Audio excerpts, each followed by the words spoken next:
Assalamualaikum warahmatullahi wabarakatuh.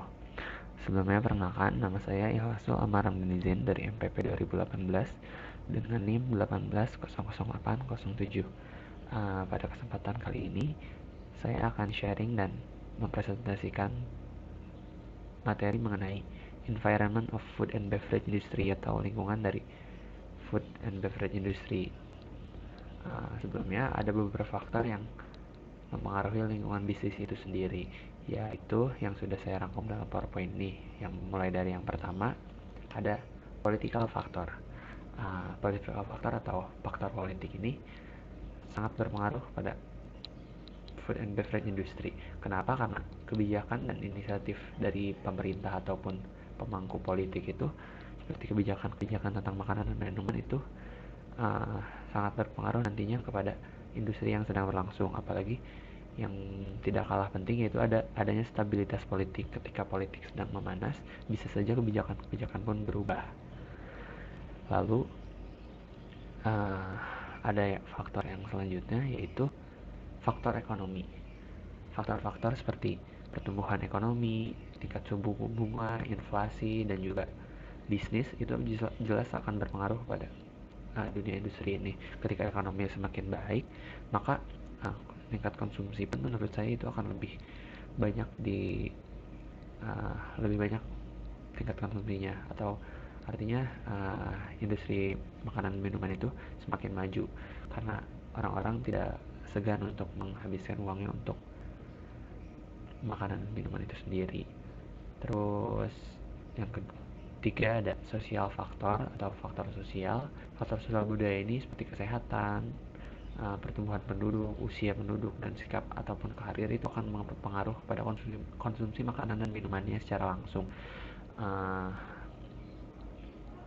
Ketika dia merupakan seorang yang terpandang, dia akan mengkonsumsi makanan dan minuman seperti apa, ataupun ketika dia sedang berada di kondisi sosial yang bagaimana, itu akan mempengaruhi apa yang akan ia makan ataupun ia minum. Jadi secara tidak langsung sosial faktor ini akan sangat berpengaruh terhadap industri makanan dan minuman ya, itu yang ada di situ sendiri. Selanjutnya ada technological factor atau IT, mekanisasi, pengaruh IT dan lain-lainnya itu akan meningkatkan efisiensi operasi makanannya dan minumannya. Adaptasi teknologi terbaru itu bisa menjadikan industri makanan itu menjadi lebih positif ataupun bahkan menjadi negatif. Contoh penerapannya itu ada di seperti restoran-restoran yang saat ini sudah memberikan layanan self service. Itu bisa dilihat ada sisi positif yang bisa diambil, yaitu berkurangnya biaya untuk meng-hire karyawan ataupun pelatihan-pelatihan. Akan tetapi di sisi negatifnya, konsumen tidak lagi merasakan pelayanan yang diberikan langsung oleh pemberi layanan atau biasanya kita sebut waiter atau waitress. Selanjutnya ada environmental factor atau faktor lingkungan. Kita ambil di sini lingkungan ataupun lingkungan sekitar. Contohnya seperti cuaca, iklim, dan yang sifatnya bencana ataupun sebagainya. Ini berpengaruh juga terhadap industri makanan dan minuman, karena kita ambil contoh sederhana, ketika musim hujan, minuman yang akan lebih laku adalah minuman yang panas daripada minuman yang dingin, meskipun masih ada beberapa orang mungkin yang tetap mengkonsumsi minuman dingin. Tapi logikanya ketika musim-musim tertentu ada makanan tertentu yang lebih laku ataupun lebih dapat menarik orang. Selanjutnya ada legal factor. Legal factor ini ataupun aturan-aturan yang ada di sebuah negara seperti undang-undang konsumen, undang-undang obat-obatan, ketenaga kerjaan, kesehatan, dan lain-lain. Ini tentu akan mempengaruhi bisnis industri makanan dan minuman itu sendiri. Bagaimana itu diatur dalam sebuah negara, dan setiap negara pun biasanya memiliki aturan-aturan yang berbeda, dan bisnis industri makanan dan minuman itu harus bisa menyesuaikan aturan yang ada.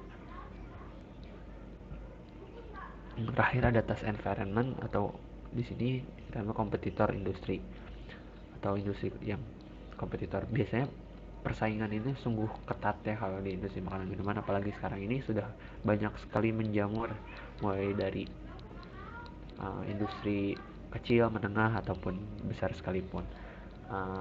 Di sini kita harus bersaing untuk bisa mengungguli dari kompetitor sendiri.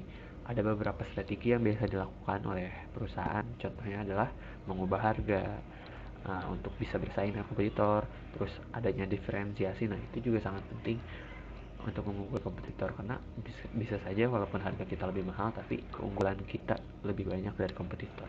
Ataupun yang terakhir adalah menggunakan saluran distribusi yang kreatif. Saluran distribusi atau itu bisa kita sebut apa ya, ya saluran distribusi, supplier dan lain sebagainya. Dan membahas sedikit supplier, yang terakhir saya memasukkan supplier. Kenapa? Karena supplier ini menjadi suatu faktor yang penting dalam bisnis industri makanan dan minuman. Kita bisa saja kalah oleh kompetitor karena supplier yang berbeda, atau karena supplier kompetitor itu lebih baik, lebih murah, tapi dengan kualitas yang lebih baik. Jadi di sini supplier memiliki peran penting terhadap industri makanan dan minuman yang sedang kita bangun. Baik, mungkin sekian yang dapat saya sampaikan dalam presentasi kali ini. Mohon maaf apabila ada kekurangan. Assalamualaikum warahmatullahi wabarakatuh.